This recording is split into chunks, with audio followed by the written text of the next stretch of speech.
আপনাদের সঙ্গে। বাংলার খবর মানে আপনার খবর, আপনার পাড়ার খবর। কোচবিহার থেকে কাকদ্বীপ, দার্জিলিং থেকে দীঘা, পুরুলিয়া থেকে পেট্রাপোল। আপনার অভিযোগ, আপনার প্রতিবাদ, আপনার কণ্ঠস্বর। বাংলার খবর কি? বাংলার খবরকে শুরুতেই যেদিকে আমরা নজর রাখবো, সিদ্দিকুল্লাহ চৌধুরী গ্রন্থাগার মন্ত্রী পড়েছেন বেজায় বেকায়দায়। পূর্ব বর্ধমানের মন্তেশ্বরে সিদ্দিকুল্লাহ চৌধুরীকে ঘিরে বিক্ষোভ।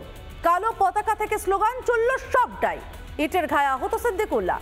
বিক্ষোভের পর তৃণমূল নেতার বিরুদ্ধেই ষড়যন্ত্রের অভিযোগ সিদ্দিকুল্লাহর।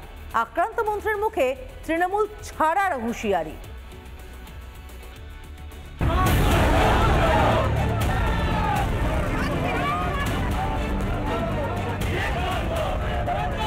জেলায় জেলায় তৃণমূলের মুষল পর্ব, আর তার জেরেই এবার পূর্ব বর্ধমানের মন্তেশ্বরে প্রকাশ্যে দল ছাড়ার হুঁশিয়ারি গ্রন্থাগার মন্ত্রীর।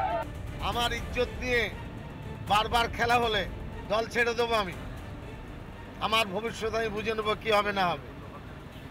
আমার কাছে ইজ্জত প্রিয়।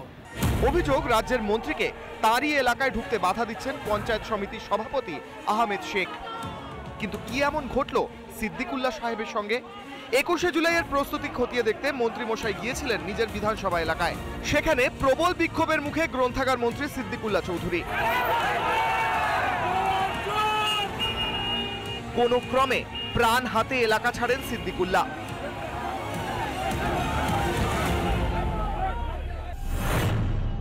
একটা স্কলারশিপের সাইন পেতে গেলে সিদ্দিকুল্লাহর অফিসে 6 মাস ধরে জমা থাকে।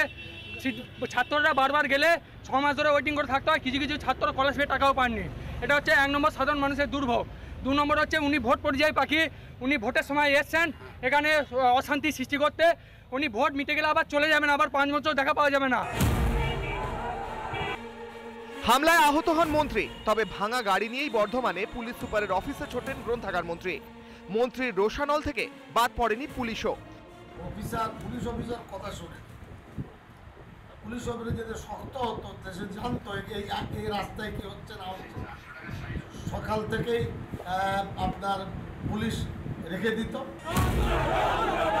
রাজ্য জুড়ে শুধুই নিজেদের মধ্যে লড়ছে তৃণমূল। এতদিন যা শুধু কর্মীদের মধ্যেই সীমাবদ্ধ ছিল, কিন্তু কোন্দলের সেই আগুনে এবার হাত পুড়তে শুরু করেছে নেতা মন্ত্রীদেরও। একজন মন্ত্রী যদি এভাবে আক্রান্ত হন, তবে সাধারণের নিরাপত্তা কোথায়? প্রশ্ন থাকছেই। রিপাবলিক বাংলা।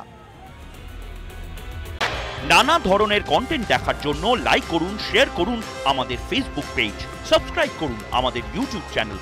পাশাপাশি অন্যান্য ব্রেকিং নিউজের জন্য অবশ্যই চোখ রাখুন রিপাবলিক বাংলায়।